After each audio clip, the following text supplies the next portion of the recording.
Just to remind, we just first take a deep breath, inhale fully, and exhale. And then please relax the mind and the body, and just be here. And we should feel very fortunate to have this opportunity, reflecting on the precious Dharma teachings of the Buddha, especially the Bodhichitta, the mind of the enlightenment. One of the direct cause to free from the suffering and its causes, and to embrace the peace, the joy, happiness, and their causes.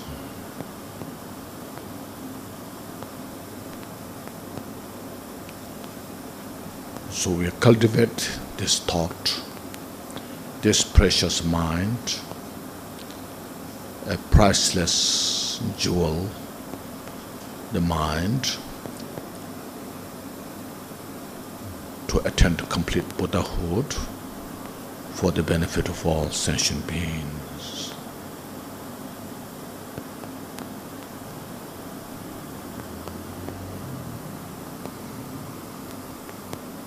So we are reflecting on the special text written by a great master, Shantideva. The name of the text is The Way of the Bodhisattva, life of Bodhisattva's activities. So what Bodhisattvas mean is, you see, first cultivate the mind of enlightenment, and then practice on that for one's own benefit and for others as well.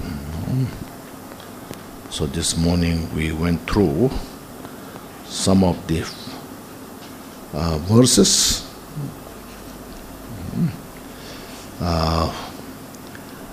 the excellence of Bodhichitta, or the benefit of the Bodhichitta. You see, excellence is what is the quality of the Bodhichitta. By studying this, by practicing this, what kind of we get the quality, benefit. So the first chapter we are touching that. So this morning we have completed up to verses 7, or verse 7. The eighth one in this book text said, those who wish to destroy the hundreds of suffering of compulsive existence, those who wish to dispel the sorrow of limited beings, and those who wish to enjoy the hundreds of states of much happiness, will never give up the bodhicitta aim. that's the translation that we have from this book. And now in this book, what is said was, those who wish to crush the many sorrows of existence and who wish to quell the pain of living beings, who wish to have experience of myriad joys, should never turn away from Bodhichitta. See? As we have discussed, and we know, there's so much suffering for the individuals and the world in large.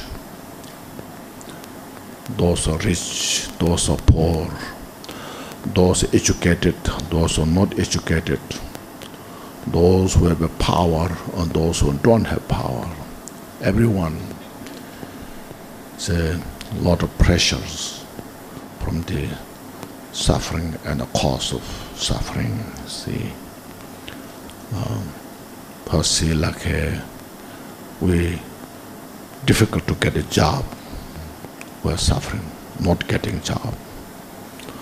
Once we got the job, then we were facing very difficult to keep the job, and then to say to have some good time during the job, and we have suffering difficulties to please the boss, you know. So many there, as in the mentioned in the in the suffering. So, first, difficult to collect the money, and difficult to keep the money, and then difficult to, going out, consuming. So there's no always full satisfaction. So in the Samsara, it's very clear. Sometimes some people, they say Buddhists are so negative. Everything suffering, suffering, suffering. We are not making something bad which is not. But we try to see things how they exist, how they function is very important. Pretending, even you have a lot of suffering, so pretending, oh, I'm fine, I'm okay, that doesn't solve the problem, Has more suffering, then you say, what should I do, And then there's a suicidal, So deep down, there's a lot of pressure, a lot of suffering. And the surface, oh, I'm fine, oh, good, Then people say, oh, this person who suicided was so joyful, so happy person, so pleasant person, But then how, I don't know why he or she suicide, Of course, joyfully, I don't think we'll suicide, Must be there some pressures, some difficulties, some hopelessness, Because of that, because we, first of all, we sacrifice everything for our life, to make our life better, happiness, create such kind of cause. See, what should I do? Maybe I should say some prayers. Maybe ask some teachers to please say some prayers. I need blessings, or do something else different, So we try to do, from different, dimension to create the life better, you see. So that's the reality. So Buddha is teaching, you see, in the Four Noble Truths is mentioned. You should know the suffering. See, this is very important to see. What type of different stages of suffering? when we talk about suffering, not necessarily always, oh, I'm painful, all these things. What Buddha is trying to say is, in the samsara, no matter how good life is, still under the condition of suffering. See, in other words, how good our life may be, but still we are not free from suffering. See, sometimes we say, how's your life? Oh, my life is so good. Everything's just in order. Good. No? Now you ask, are you really free from this suffering? Then say, I don't know. See, no? So Buddha is trying to explain how to prepare, how to see your life, and then what we can do. See, because sometimes, first of all, the life is so good, and then it goes in the wrong way, and unexpected things happen. Then we are just such, it's his mission, we are just crushed by the suffering. So that time, how to handle, see, things. So that's why, even we're young, we're healthy. So Buddha explained suffering of aging, suffering of sickness, suffering of death. We are not dead yet, but we see what kind of suffering there can be when one is dying. As mentioned this morning, which also will come down, So this time, when we're prepared, so what to expect, then that time, oh yes, that's what I studied and I practice. Now I'm more prepared, like this. So here I say, those who wish to crush the meaning suffering of existence for ourselves, we individually, how much we go through different types of suffering, from outside, from within in. When we face these different types of suffering, sometimes we feel helpless. Who can help me? How I can overcome this? So these times, as we studied, she said, this is good to bring this, should never turn away from Bodhichitta. Here said, we'll never give up the Bodhichitta aim, that one. When we want to kind of free from our own suffering, physical, mental, any time, Bodhichitta should be there as a remedy, as a support to handle things better. We may have different types of suffering. That time, acknowledge, I have this kind of suffering, physical, mental. As I want to free from this kind of suffering,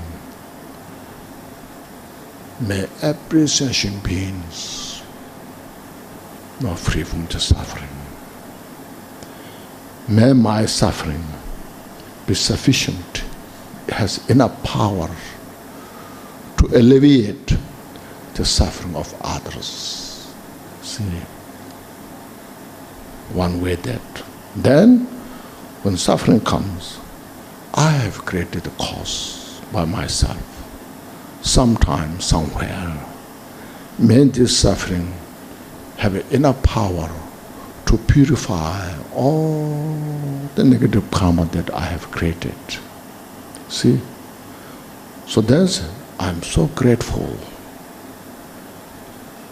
See, I have precious human life. and I have this Bodhichitta teaching. So now I can exercise this practice. I can utilize this condition that I'm facing to progress my Bodhichitta. Instead, I create more cause of suffering.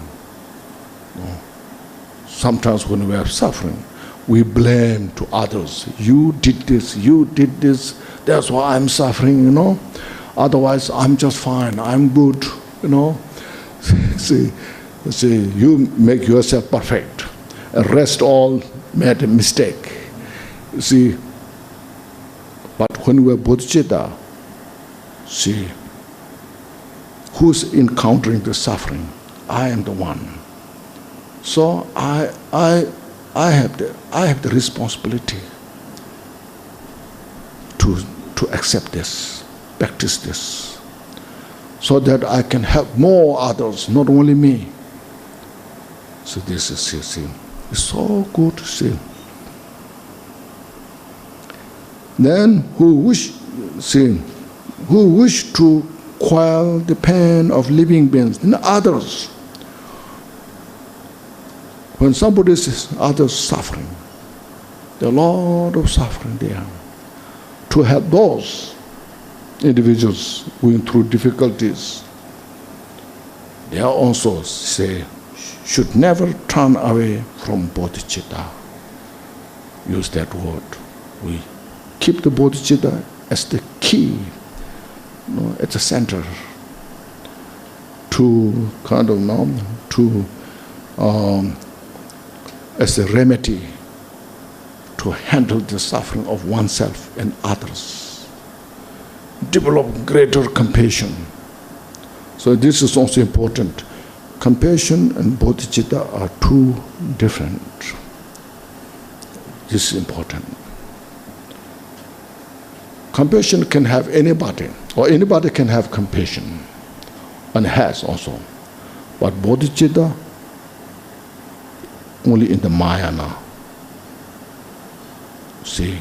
So, of course, compassion is the very important rudimentary cause to cultivate compassion, without which it's not possible to cultivate compassion. Bodhicitta. So to cultivate bodhicitta, we need compassion as an indispensable cause. See, so it is important to differentiate. See.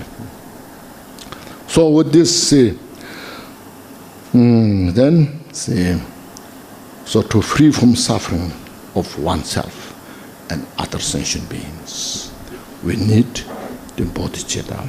Then also you see,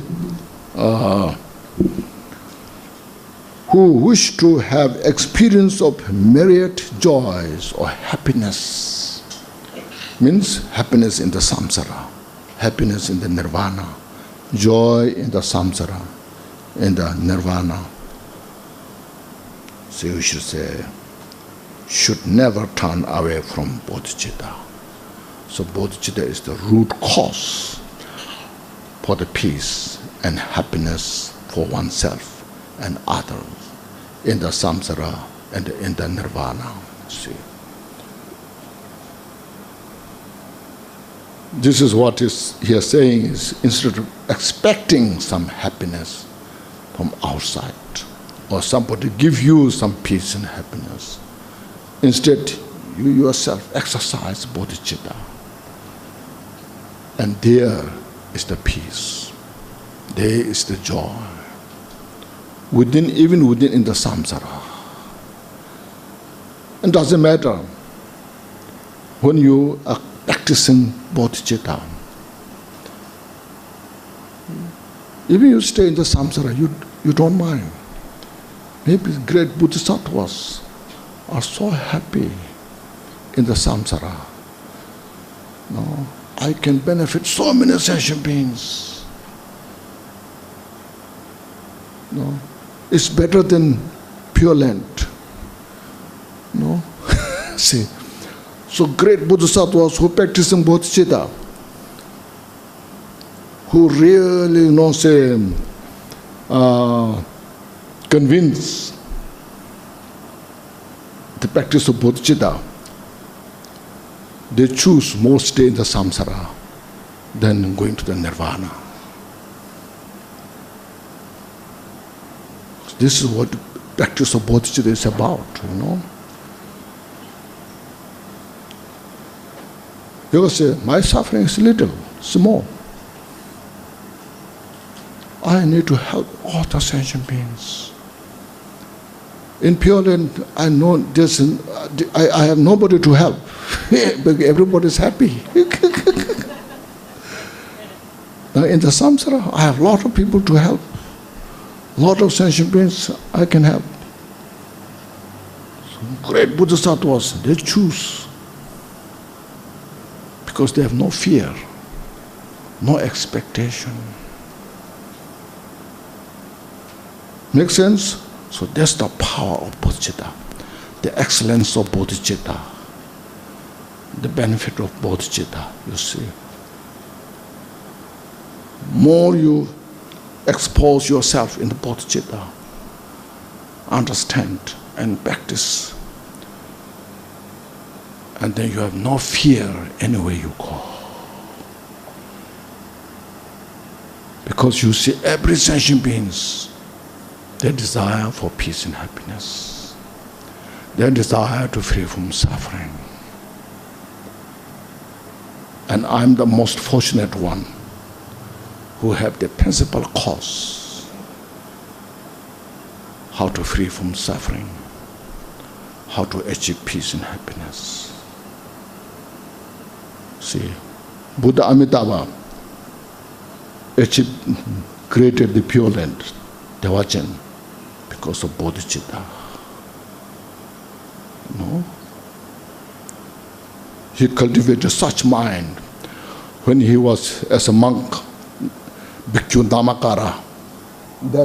That time he saw the suffering of sentient beings and cultivated this Bodhichitta. So that's how he exercised the Bodhichitta and attended Pure Land, So we should see this. So these are very important. Then the ninth one, here what is said.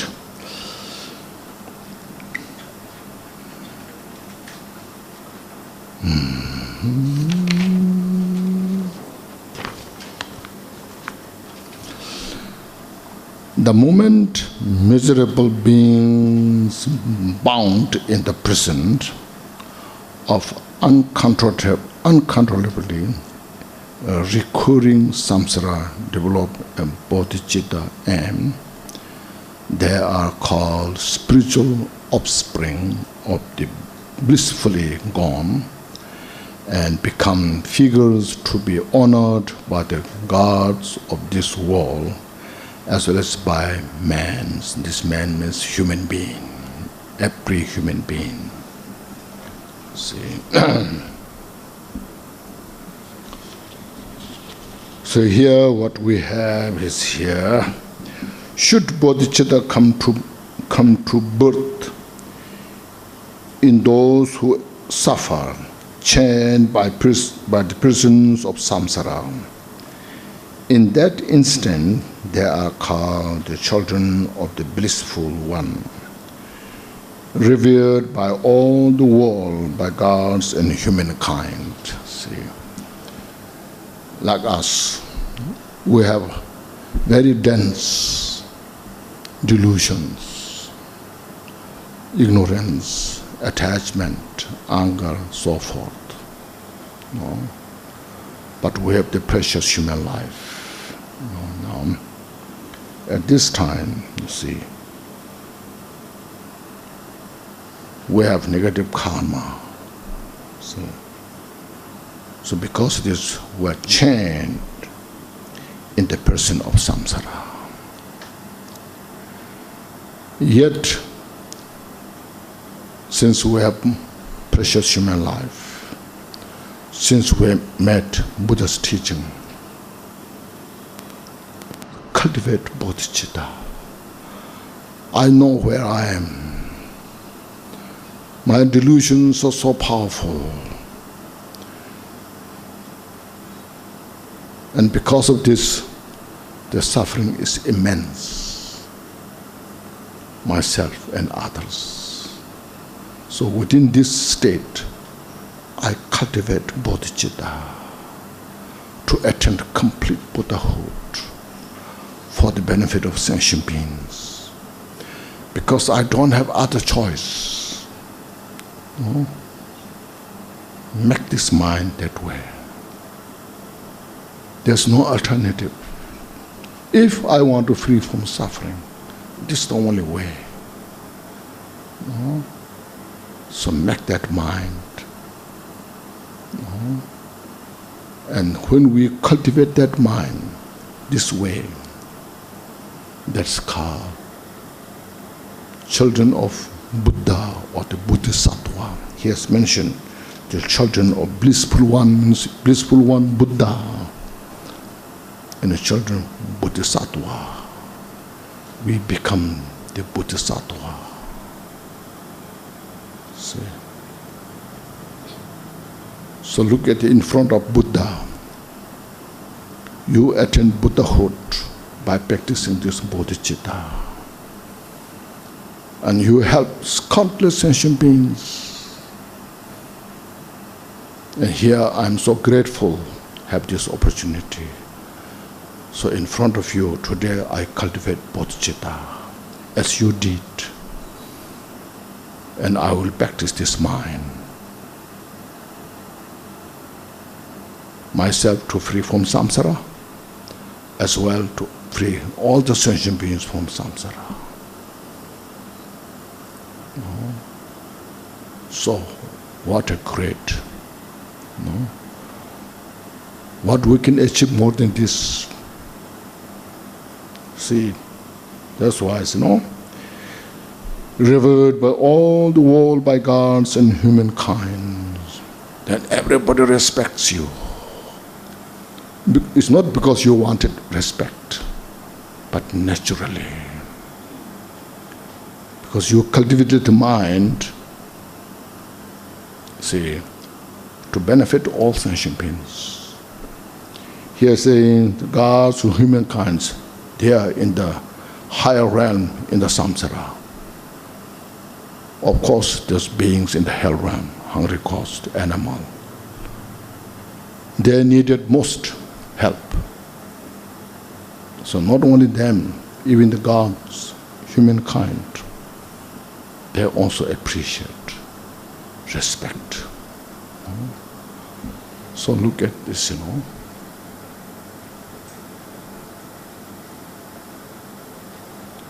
They respect because they want peace and happiness. They want to free from suffering. And they know you have cultivated this mind to help every sentient beings.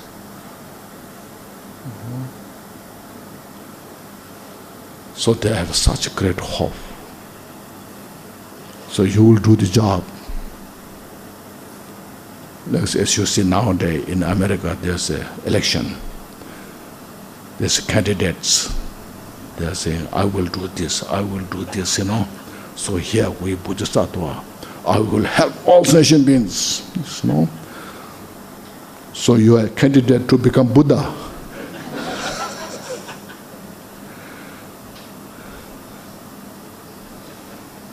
What a marvelous, isn't it? See.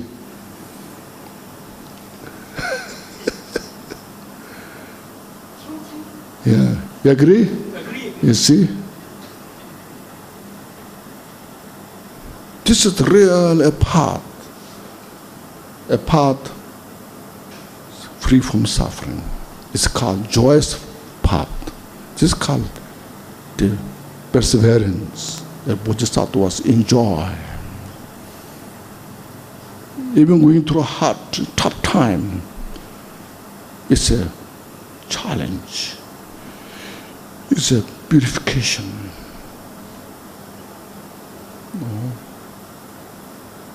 To free from suffering.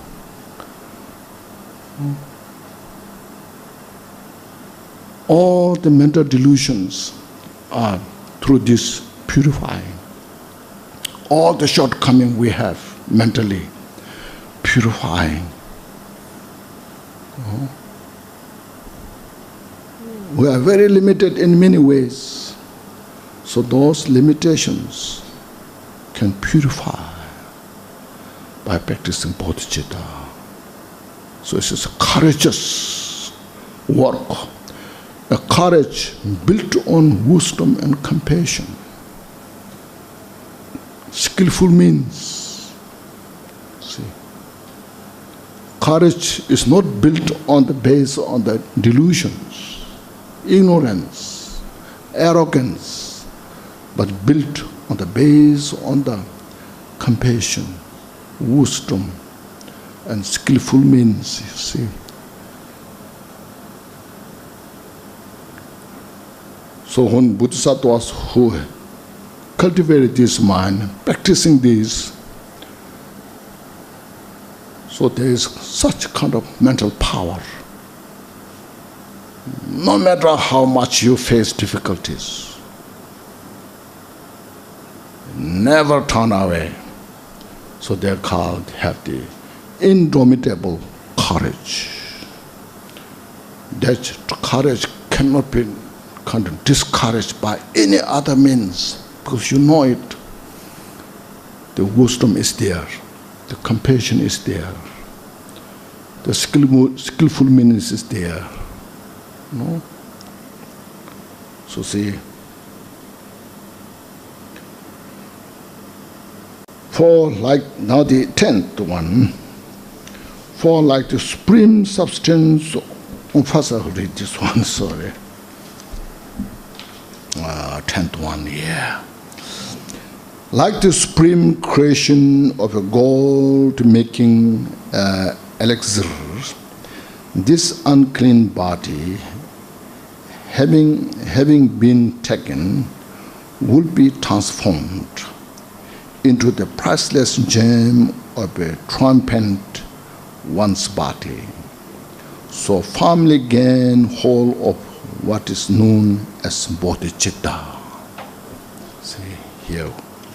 This what is said is, for like the supreme substance of the alchemist, it takes our impure flesh and makes of it the body of a Buddha, jewel beyond all price. Such is Bodhichitta. Let us grasp it firmly. No? So, as you understand this, no? The alchemy which transformed the metal into gold. There are so many metals, irons, raw materials. Most people don't pay attention so much because they are ordinary metals. But then the alchemy, you see, the alchemists, when we utilize that to transform all the metals into gold, all this becomes gold. Then people say, oh, this is gold, precious, expensive, you know. So what that all the gold that is transformed by the alchemy, you know. So likewise here saying, where went the Samsara, ordinary being, the victim of the suffering, in the vicious cycle of the Samsara. No, don't know what to do. No, in such state, like the alchemy, you got the Bodhichitta and cultivate Bodhichitta. Once we cultivated Bodhichitta, becomes a Bodhisattva. When one becomes a Bodhisattva, you see, you know, the great teachers comes. We highly respect them because of Bodhichitta. Anybody who has bodhicitta, we don't have to know. We simply go there, respect, and receive blessing. It's because of bodhicitta. See? So we individually have every ability, opportunity to do this. Anybody we hear, we cultivate bodhicitta, we become bodhisattva. It becomes the object of respect. Of course, we are not looking to get respect, but this is when the cause is created, the result is there, the effect is there. So we all should admire this, understand this, and we make every effort ourselves to cultivate bodhicitta. So I have the same opportunity as the Buddha has, as the great Bodhisattvas have. No, I must make this. This is very important. Sometimes we say, oh, how I can cultivate bodhicitta. Bodhicitta is so much, and I am still kind of barely surviving, you know. Bodhicitta is so big, and I'm so small. How I can do this? So we should not feel that. As this morning we have discussed, I have Buddha nature. And if I practice, why I can't cultivate bodhicitta? Why I cannot practice bodhicitta? I can. And this is an unmistaken kind of approach. That's why we study, practice Buddha's teaching.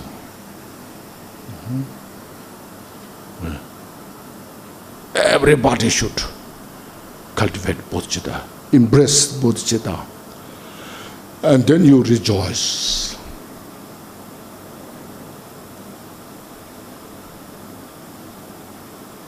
Live with bodhicitta, die with bodhicitta. No?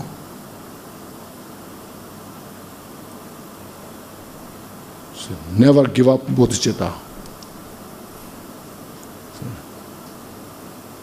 There's so much benefit is there.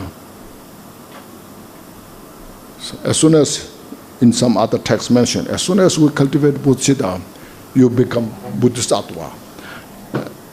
And then it becomes it will come later as well. It's the principal method to purify our negative karma. No. It multiplies the benefit. See. And you sleep with bodhicitta. When you wake up with bodhicitta, you eat with bodhicitta, you walk with bodhicitta, you die with bodhicitta. See, this is very important. Now, once you cultivate bodhicitta, then no need to think anything else. So I'm dying, can you help me, this. You just keep bodhicitta in your heart. I'm dying to attain Buddhahood for the benefit of all sentient beings. See?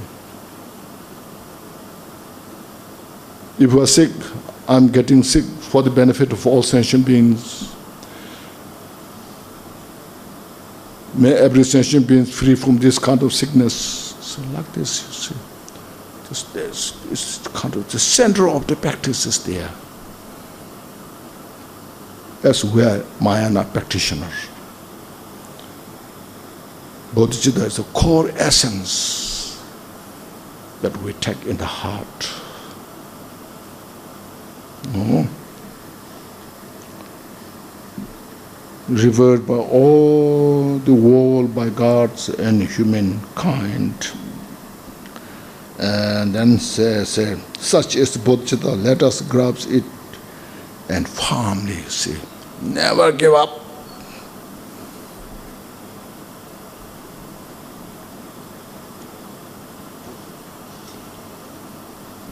There's a prayers, you know. I perform virtuous deed with the Bodhichitta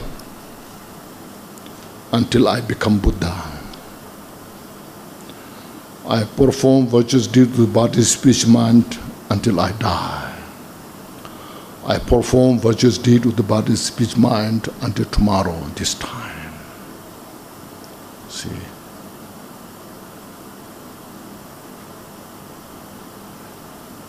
If I die,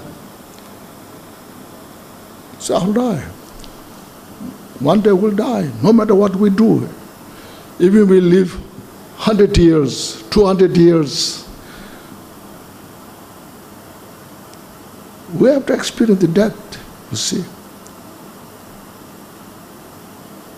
So we have this mind and then exercise it.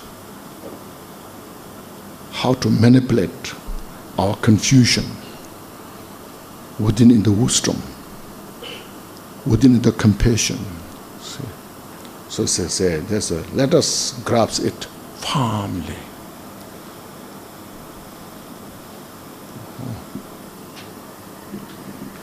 Then number 11, the verse number 11. Since the immeasurable mind of soul, navigator for wandering beings, has seen its precious worth upon examining fully, please anyone wishing to be parted from the flight of wandering beings, gain hold truly firmly of this gem, Bodhichitta. Here what we have, since the boundless wisdom of the only guide of beings perfectly examined and perceive its priceless worth, those who wish to leave the state of wandering should hold well to this precious Bodhichitta. This looks a little easier, isn't it? Buddha says earlier, examine both, no? What's the best for me? What's the best for the sentient beings?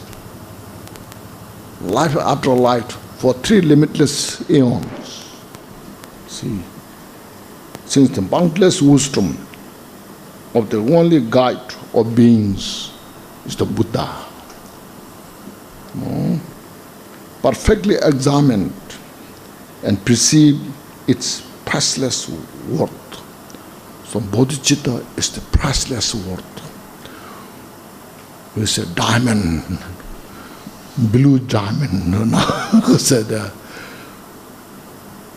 so Bodhichitta is the priceless diamond, diamond.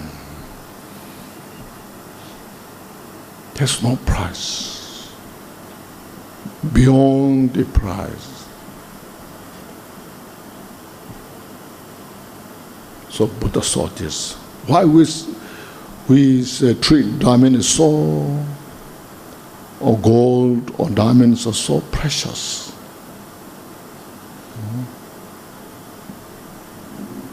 It's just designated. So this is such, this is such. But Bodhichitta is the real source of our hope, peace, as I mentioned, the courage.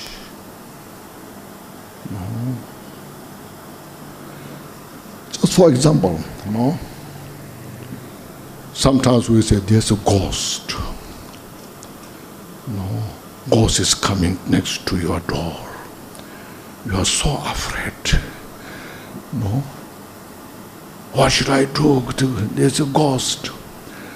Maybe I call a lama, a teacher who can expel the ghost, who can say some prayers, mantras. Instead, you cultivate compassion. On this ghost is a sentient being. It's a suffering. is totally deluded with confusion and develops such a great compassion. I wish this cause is free from suffering, this delusion. Instead, you are afraid. Your compassion want to help the ghost. See? As you read Milarepa's life story there, he was on the mountain. Hundreds and thousands of demons coming to obstruct his meditation. And he has no fear.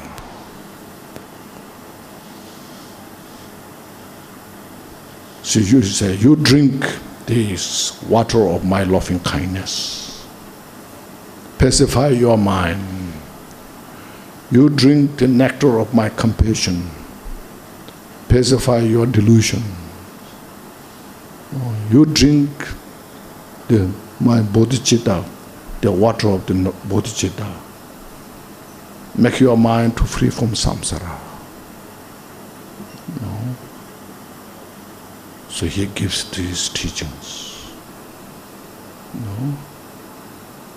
If they persist to harm him, then he says, you go ahead. At most what you can do, you can take my life, but you cannot throw me in the hell run. See? He has no fear. See? Because he's out of Bodhichitta. So that's why it's good to read the life story of those great masters. No. And we will learn, we get much benefit because they practice Bodhichitta. So here, see, the Bodhichitta is priceless. Those who wish to leave this state wandering samsara, we are wandering life after life into samsara. No? We don't know where we are going to. So in other words, if you want to free from the confusion, we are so confused out of ignorance. As last year I read the jewel ornament of liberation, Whole phenomena enter into two categories, the samsara and nirvana. The nature of samsara is emptiness. The mental formation of that is confusion. See? Because of the confusion, it characterizes as suffering. Suffering is not come from emptiness. Suffering is not coming from Buddha nature. Suffering is coming from the confusion. The cause of confusion is the ignorance. See? That causes us, because of the ignorance, then we just wandering in the six realms. Depending on the degree of our delusions. When there's a heavy or gross delusions, we are born in the hell realm, Holy Ghost, animal, human being, God, and demigod, you see. Even with our human life, depending to the degree of the delusions. In the human body, we suffer as a hell run. See?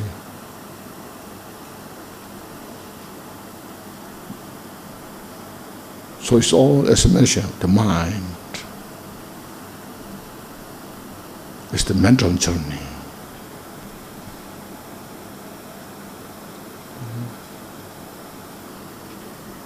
So if you want to stop that wandering in the samsara, so cultivate bodhicitta. So should hold well to this precious bodhicitta. When we have this bodhicitta is cultivated, then you see this so clearly.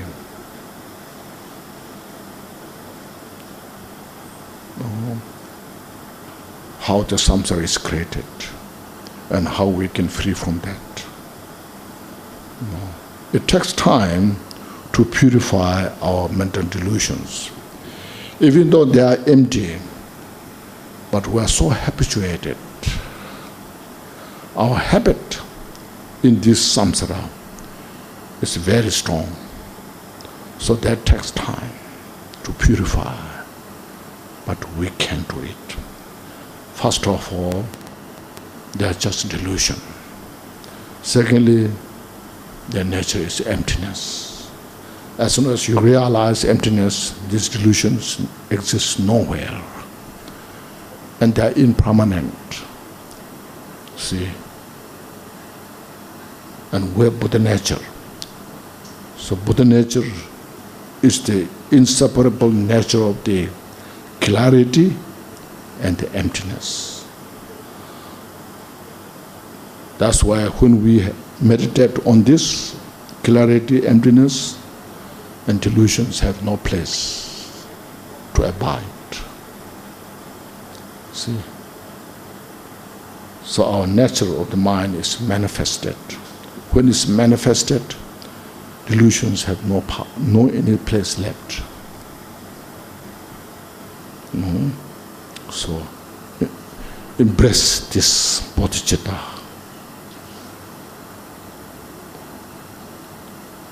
With a feeling of joy, feeling of appreciation.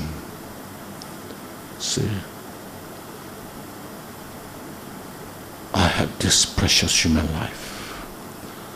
I can make it.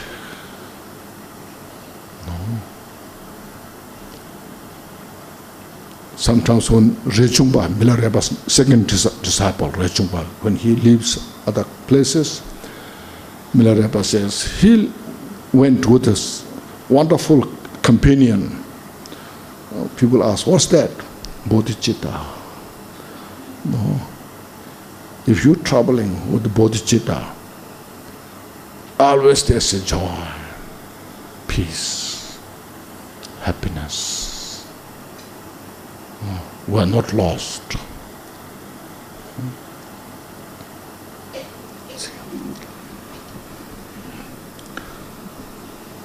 Then we have a 12. Everything else that is constructive resemble the plantain tree, having given birth to its fruit, it's depleted. But the tree of bodhicitta forever bears fruit and never depleted. It grows evermore. So all other virtues, like a plantain tree, produce their fruit, but then their force is spent. Along the marvelous tree of bodhicitta constantly bears fruit and grows unceasingly. See. Other virtues, like you met one puja for them to do something, make prayer or something, or just make offering one flower to the Buddha, made like a lamp offering, or give something to somebody else. So it is virtuous deed, but it can bear the fruit, result that what you did. Then finished. See. Now the bodhicitta, it's like the other tree, like banana tree, brings one fruit, no banana. When that is finished, then it's gone, The other tree, like mango, year after year, it brings the fruit. Likewise, Bodhichitta. If we practice Bodhichitta, there's always joy, happiness. No? If we continue Bodhichitta, that happiness and joy as a result will continue to manifest. Greater, more peaceful. No? Look at the lives of the great Bodhisattvas. No? People respect them. And they have such a great joy. A source of hope, wisdom, compassion. And it never finishes. Grows more and more. So look at this. Inspire. No. This is just saying, this how it is there. It's not telling you what to expect, but it's saying the cause you create now, you get the benefit now.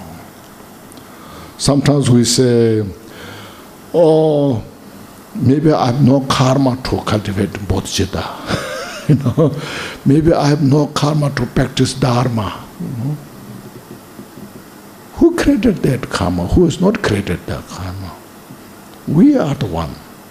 There's no one somebody creates for you. See? Everything's momentary. Now, this is a very important point. No? If you say, no, maybe I have no karma today to eat lunch. You sit there, and don't do anything. I have no karma to eat lunch. I pray. No? We will not get lunch, Instead, do something. What should I do? Make effort. No? And we'll get lunch,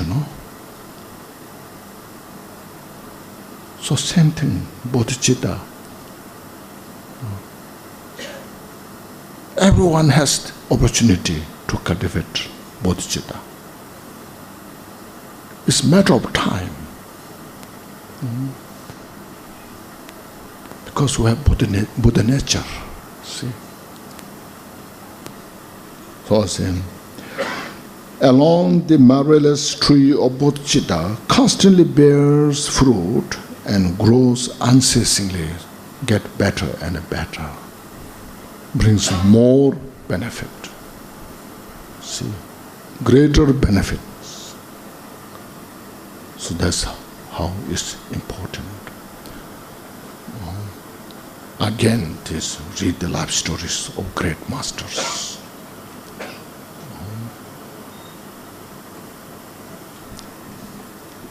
Then 13. Even if they have committed extremely unbearable negative acts, why don't the caring rely on that, which then rely on will instantly free them, like relying on a hero when greatly afraid. This saying now, just first is example. If somebody made a big kind of like breaking the law or something, made a big mess, and then in the country you met a friend with the leader of that country. I rely on you. or say, yeah, just like that. And then because you rely on the leader of the country, all rest are protected. No.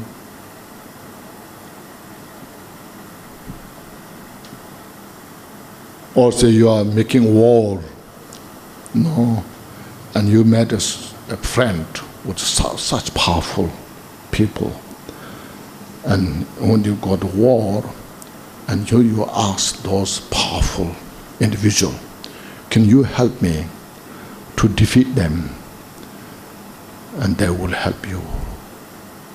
So you are relying on that hero, powerful people.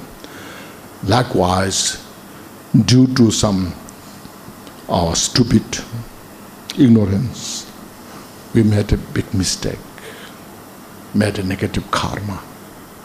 Now how should we handle? So rely on Bodhichitta. That Bodhichitta will help you to consume the negative karma carefully, skillfully. This, for instance, you know, when you read Jewel Ornament of Liberation in the section of the purification, see, Ajata Shatra, the king of the Rajgir, he created a heinous crime. No, he killed his father. No, and he produced blood from Buddha. He divided sanghas. Such a heavy karma he created. But later he realized that was big mistake he made. Then he was looking what to do for the solution. Then the great physician that time there, because told him, since Buddha is here, you go to Buddha, purify. So then he said, would Buddha help me if I ask? And he said, definitely. No. Because he has a fear. He caused problem with the Buddha. But Buddha has no any whatsoever, there's no any negative thoughts. So he went to Buddha and he apologized all the mistake he made. Buddha said, you purify your karma. And he said, and cultivate bodhicitta. Buddha said that. And then he said, yes, I purify my negative karma along with the negative karma of all the sentient beings. And Buddha said, you have done well. Not just only purifying your negative karma, but also all the sentient beings. It's the Bodhisattva's way, you know. So he practiced bodhicitta and he purified all this heinous karma, negative karma, you know. So see, bodhicitta is the excellent method to purify all our negative karma. So that's a saying here, you see.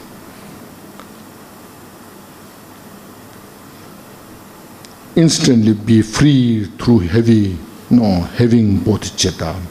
Why do those who fear their sin not have recourse to it?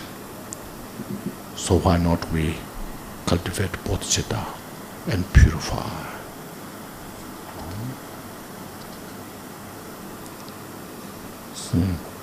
So these are the benefit of the bodhicitta practice. Still here, what I'm saying is very brief, short, little bit. Said bodhicitta's benefit. See, as much as the space. Because our mind, so for the benefit of all sentient beings. Sentient beings are limitless, infinite number. And that thought is reaching to every sentient beings. So as many sentient beings are there, and there's benefit, power, see.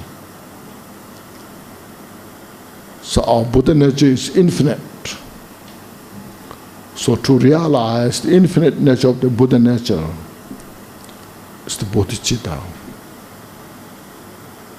It's the only method, as I mentioned this morning. No? Then number 14, verse number 14. Like the time-ending fire, it burns off with a certainty in an instant enormous negative karmic force. With the wisdom the guardian Maitreya has explained, its phantomless benefit to Sudhana.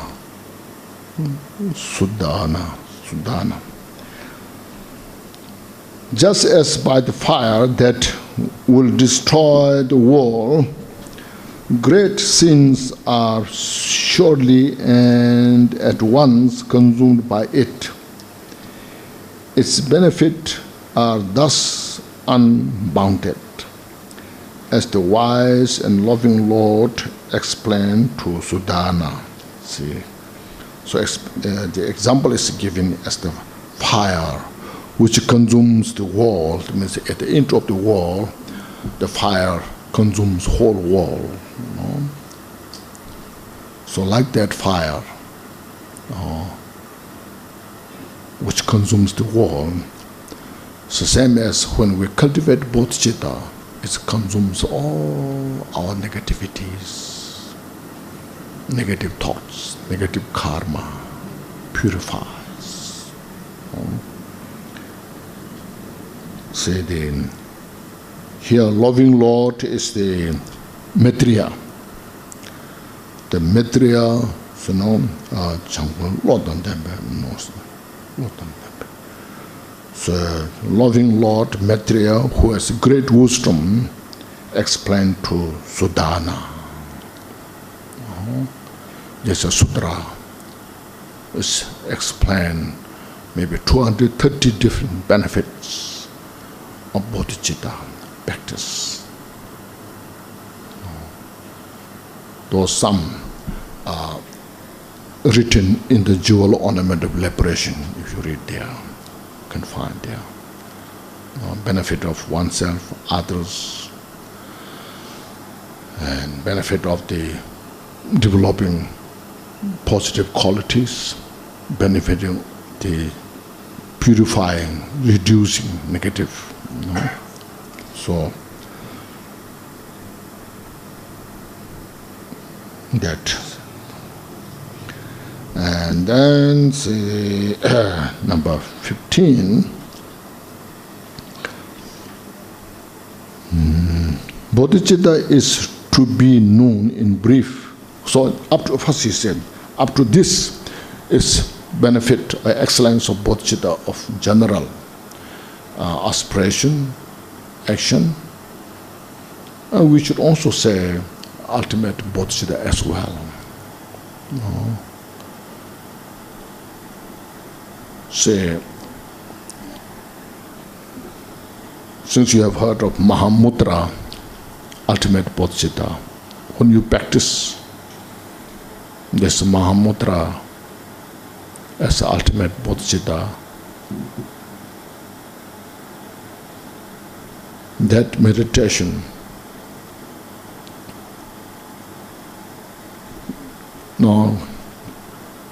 in the luminosity natural state,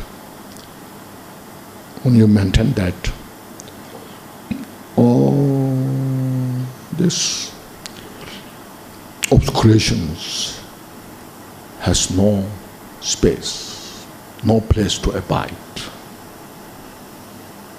That's why we need to meditate on this. Not just once. As mentioned, we are so habituated. Our propensity in the negative delusion is so much habituated. So to release that habit, it takes a long time. So we have to purify. So when we meditate in that state, absolute bodhicitta, relative bodhicitta, both, it helps to release this habit. Even though you realize that anger is not exist anywhere, neither outside nor inside. Yet, when causes and conditions manifest, when we encounter, pops up anger from nowhere. No? Likewise, our ignorance, attachment, just pops up. So we need constant reminding. It's not enough, oh, I understood, oh, I'm so happy, I understood. That's not enough. We may understood, but we have to practice that now. See, continue. Because I met just, different people. So, one time I used to have such a wonderful experience in my meditation. Now I can't do this, I can't bring back these things. Because we have not habituated enough. We didn't practice enough. No? So the only way is to continue, remind ourselves every day. It's the only way, It's called mindfulness, awareness, mindfulness, vigilance. These are the principal method. So we can habituate in this.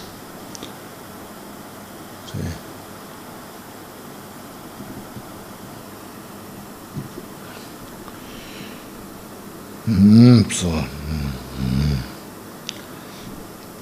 Number 14.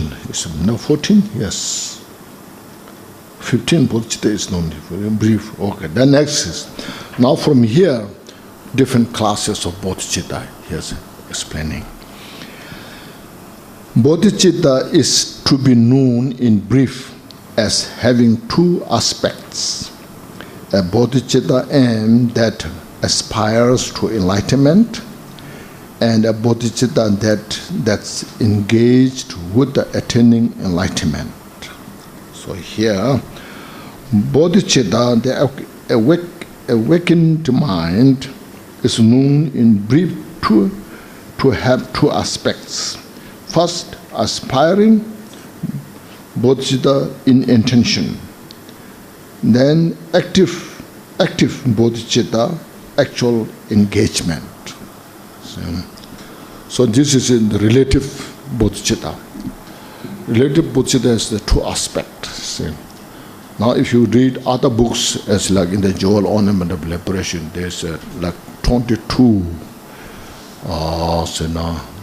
bodhicitta of the example, like moon, like earth, so forth. And there are 4 different aspects of bodhicitta related to the stages.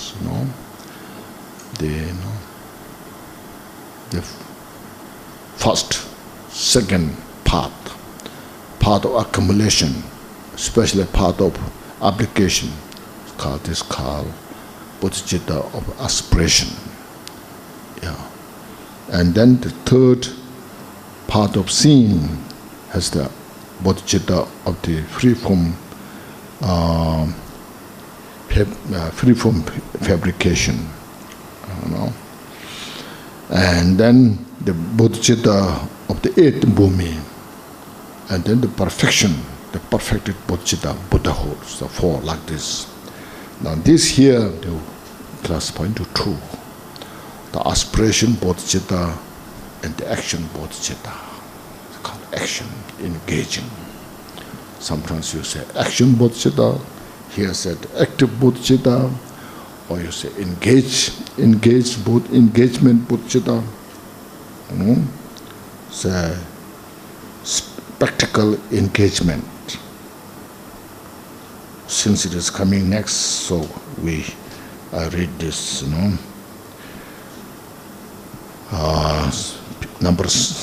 verse number 16.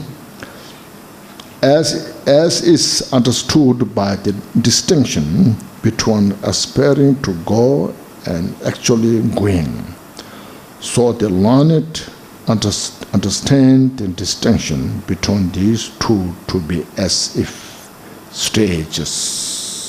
See?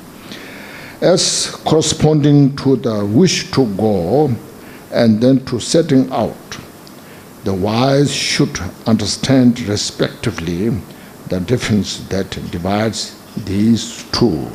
So how we can understand what means aspiration bodhicitta, what means active or action bodhicitta. See, here example is mentioned, It's like I want to go to KL from here. So tomorrow I will go to KL. This is aspiration. We aspire to go to KL.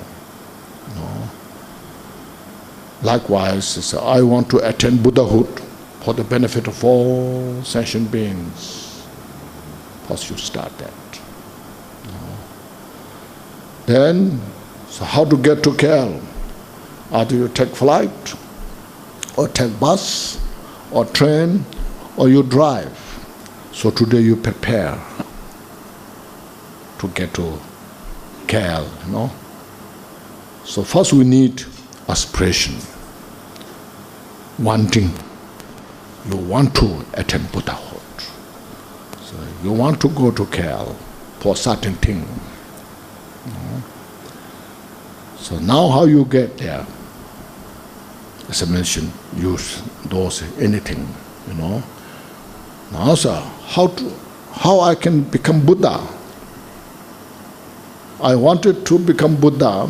Now how I can do this?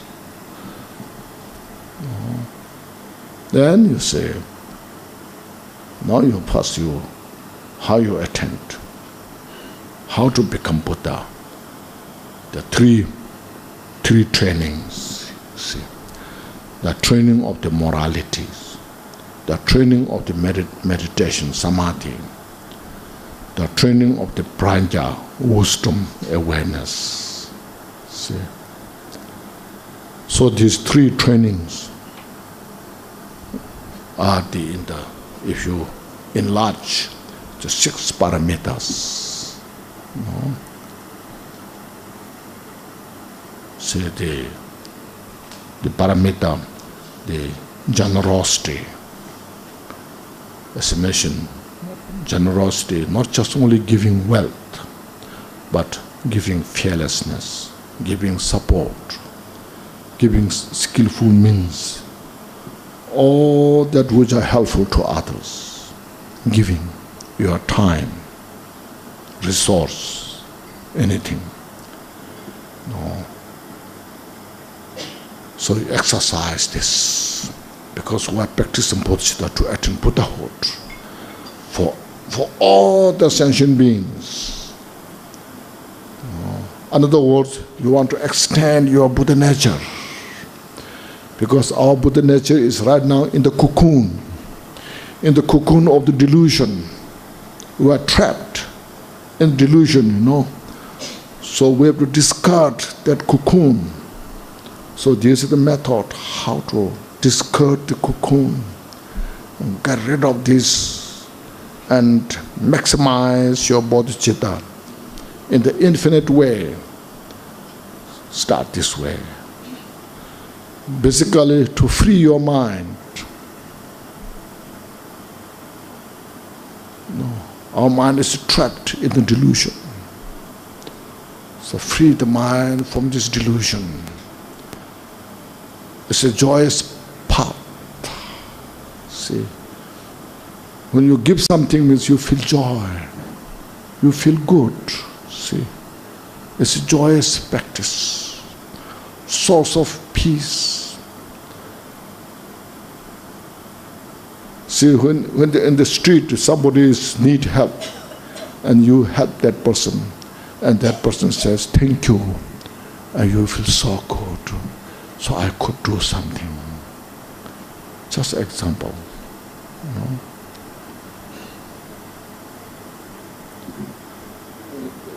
If you don't have that resource, don't worry about. Make your mind free. Like example, Milarepa didn't have anything to give, you know. You see, even he doesn't have himself to eat.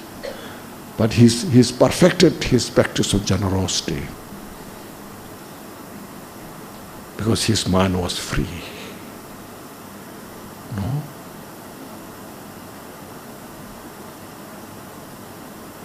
You don't have to give something. Make your mind free. See. Make your mind rich with wisdom, compassion. When you have the wealth of the wisdom and compassion, that's the best wealth. That wealth you can take life after life. You can give to others unending. See? So that's called the Bodhichitta of action, practice. See how Buddha's teaching is such a precious, you see.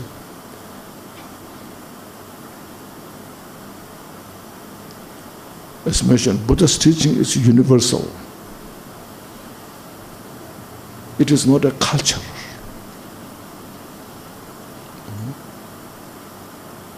Anybody, everybody appreciate this. So then moral ethics, how to become a better person. One who keeps the morality, once Shila is pure, everybody will trust that person. Avoiding the 10 non-virtues and keeping the 10 virtues. Anybody, regardless, lay people, ordained, everybody will respect that person. So Dhamma practice is not just only for ordained people. Dhamma practice is for everybody, every sentient beings. See, because we all desire for peace and happiness. We all desire to free from suffering. It's not just ordained people's responsibility. It's responsibility for everybody. We should see this. Sometimes we say, "Oh, I'm lay people. What you can expect? How much I can do?" So we try to make some excuse. You see, this is all excuse. You see. When you come to the peace and happiness, we want to say, "I'm lay people, so I'm okay if I suffer." We don't want to say that. I'm suffering so much. What you can do? What you can help me?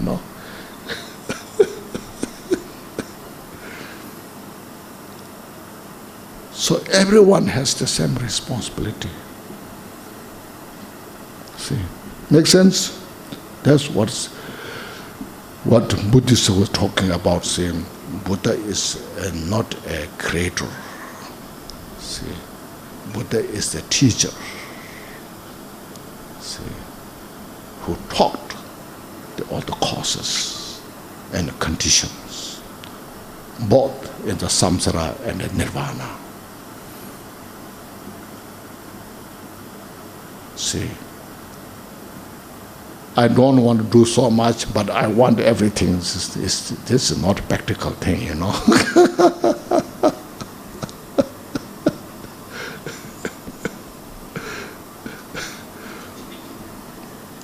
So, moral ethics is how to make a person better, trustworthy. See, and patience is to bring real peace in the mind. Our mind is disturbed by our own mental delusion. So to get rid of these delusions, especially like anger, hatred, resentments, they bring real all the suffering. So patience means fearlessness here. Mind free from the expectation, no fear. Whatever happens is, as mentioned earlier, the fearlessness is with practice out of wisdom, compassion. See, when there's great wisdom, when there's great compassion, there's no fear, there's a courage. So there's no reason to have a fear. Then there is a patience. There's a forbearance. Bear the consequences. See? So we practice those. See? Patience. Then, as I mentioned, the perseverance I just mentioned this morning, joyful practice. Practicing Dharma joyfully, happily. Oh, I'm practicing Bodhichitta. No, it is to help myself. It is to help sentient beings. No matter what kind of great, say, obstacles I face, encounter, I joyfully go through this. And there's limit. If I don't practice, there's no limit of suffering. So joyfully practicing. And then karma abiding. Samadhi. Bring the mind in the right place. Calm, peaceful. So there are many different levels, see.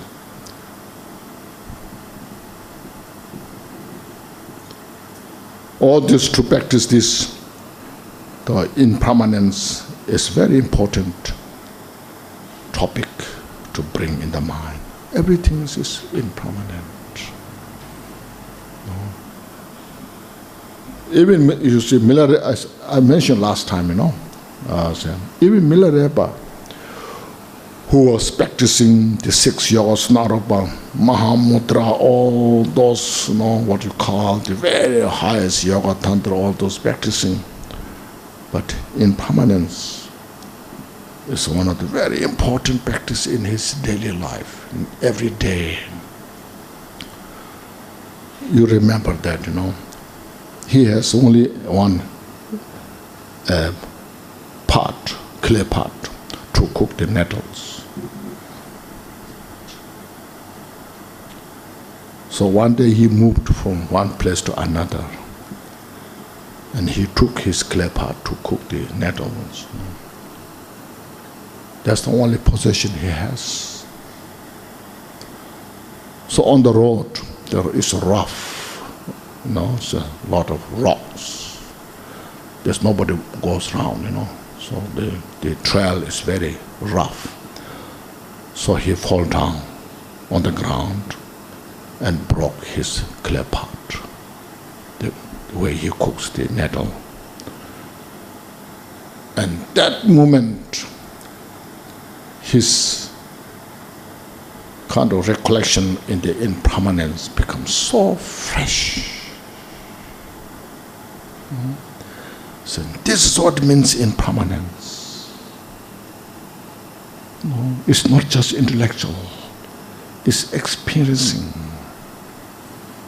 A lot of us, we have just intellectual. Oh yeah, I know it's impermanent. Yes, I know it's impermanent, you know, but not so much feeling there.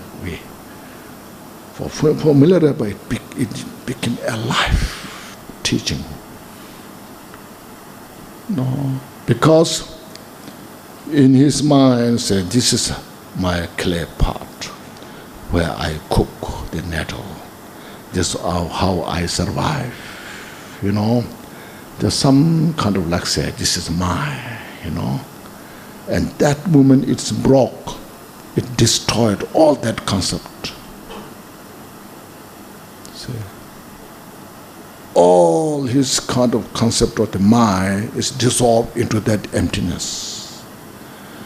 And he felt so grateful. No, this is a fresh teaching I receive. No, feeling of that gratefulness. Then he was thinking, the part that I have is broke now. Just one moment ago I had the part, it's now broke. There's nothing left. This breaking the clay pot becomes my very important teacher, reminding me the impermanence. Because this is the only wealth I have. Oh. This becomes my teacher. So for Milarepa, everything becomes his teacher. To showing the reality nature. No? Impermanence, suffering, causality, bodhicitta, emptiness.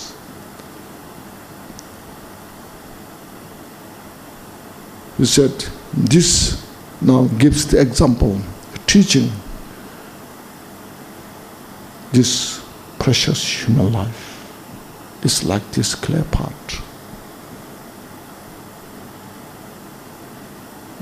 This symbolizes the phenomena that all composite disappear now.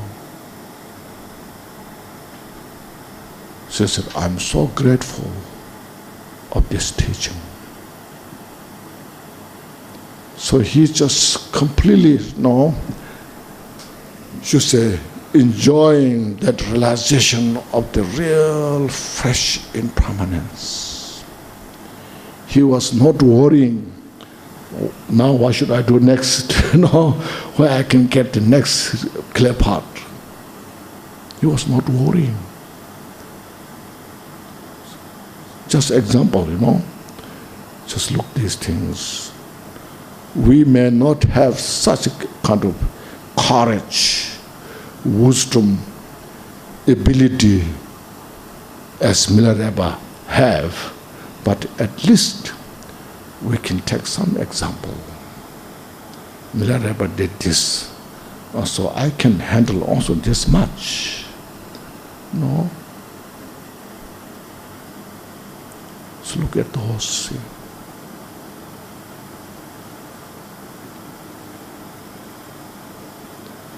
So he said, I'm ever grateful. I will continue this practice.